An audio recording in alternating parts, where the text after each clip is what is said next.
Hello বন্ধুরা, তোমরা সবাই কেমন আছো? তোমাদের প্রত্যেকের সঙ্গে দেখা হচ্ছে নতুন একটা ভিডিওতে। আজকে আমরা চলে যাচ্ছি কলকাতার মধ্যে অন্যতম ঐতিহ্যবাহী স্থান ভিক্টোরিয়াতে।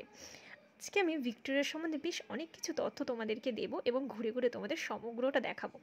যাই হোক, তো দেখো আমরা মেইন গেট থেকে প্রবেশ করলাম। মোটামুটি তোমরা গার্ডেন সহ গ্যালারি নিতে পারো 50 রুপিসে ফর অল ইন্ডিয়ান্স।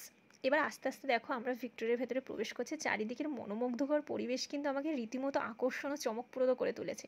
আচ্ছা, এই ভিক্টোরিয়ার সম্বন্ধে তোমরা কি জানো যে তাজমহলের অনুকরণে কিন্তু এই মাকরানা শ্বেতপাথরের ভিক্টোরিয়াটা রানী ভিক্টোরিয়ার স্মৃতিসৌধ হিসাবে তৈরি করা হয়েছিল।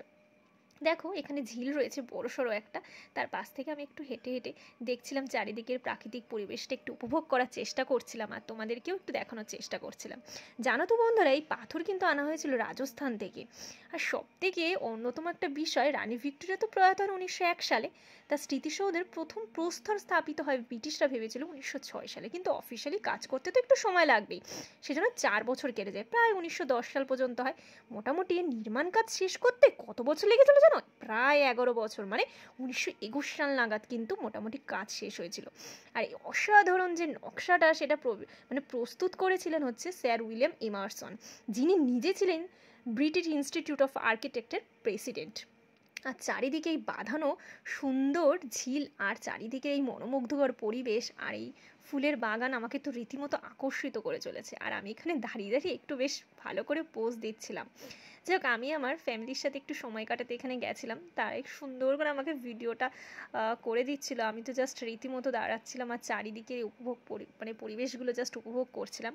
মানে তোমরাও যদি চাও তোমাদের ফ্যামিলির সাথে এরকম একটা আউটিং কিন্তু করতেই পারো।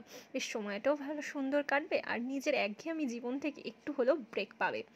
যাই হোক, এখানে দেখো একটু ছবিটা ফ্যাকাশে মতো হয়ে গেছে দিনের আলোতে, এতটাই রোদ ছিল। তারপরে দেখো আমাদের সঙ্গে লাঞ্চের সময় দেখা করতে কে চলে এসছেন, এই ছোট্ট বাবু মশাইটি। এনাকে তো আমি রীতিমতো খেতে দিয়েছি আর ইনিও তো বেশ ভালোই দুষ্টুমি করছিল, বেশ ভালো লাগছিল। তারপরে আজকের মেন আকর্ষণ সংগ্রহশালাতে কিন্তু আমরা প্রবেশ করলাম। এখানে জাস্ট অসাধারণ আর্কিটেকচার, মানে আমাদের ভেতরে যে কত প্রতিভা লুকিয়ে থাকে, মানে জাস্ট সেটা ভাবার বাইরে। এখানে আমি দেখে তো জাস্ট কি বলবো, চারিদিকে আমি হেঁটে হেঁটে দেখছিলাম আর এত লোকের সমাগম হয়েছে, ভীষণ পরিমাণে ভিড় হয়েছে, দেখে তোমরা বুঝতেই পারছো রীতিমতো। আমি যতদূর সম্ভব ক্যাপচার করার চেষ্টা করছি। তারপরে চলে আসলাম এই বড় একটা আর্ট গ্যালারিতে। দেখো এখানে কত বড় স্কাল্পচারটা, মানে কত সুন্দরভাবে নিদর্শন রাখা রয়েছে। এই দেখতেই পারছো তোমরা কি সুন্দর স্পষ্ট কারুকার্য, হাতের কাজ, মানে জাস্ট এক কথায় অসাধারণ। তারপরে দেখো একটা মিনি তাজমহল, বা এক কথায় মিনি ভিক্টোরিয়া তোমাদেরকে দেখিয়ে ফেললাম, কিন্তু কি সুন্দর না বলো? দেখো এরপর আমাদের মূল আকর্ষণ রানী ভিক্টোরিয়ার, যে একদম মিডল পয়েন্টে আমাদের চক্ষু মানে আকর্ষণ করে রেখেছে। আর সবাই তাকে ঘিরে প্রচুর সেলফি তুলছে, আমিও কিন্তু তুলেছি প্রচুর ছবি। তোমরাও কিন্তু এরকম চাইলে একটা দিন খুব নিমেষেই ঘুরে আসতে পারো। বেশ, এরপর উপরে সিঁড়িতে উঠে যাবে, দেখবে আর্ট গ্যালারি রয়েছে। এখানে বিভিন্ন প্রজেক্টরের মাধ্যমে আমাদের ভারতের ঐতিহ্য সম্পর্কে বিভিন্ন তথ্যাবলী প্রদান করে। দাঁড়িয়ে দেখতে মানে মনোমুগ্ধকর একটা পরিবেশ, দেখতে থাকার মতো। এখানে আমি একটু দাঁড়িয়ে ক্যাপচার করছিলাম, একটু শুনছিলাম, বেশ ভালোই লাগছিল। এবং শেষে দেখো আমার কিছু ছবিও রয়েছে যেগুলো আমি একটু তুলছিলাম, বেশ ভালো লাগছিল। যাই হোক, এক কথায় দিনটা কিন্তু বেশ ভালোই কাটলো। তোমাদের কেমন লাগলো ভিডিওটা অবশ্যই কিন্তু আমাকে কমেন্ট সেকশনে জানাতে ভুলবে না।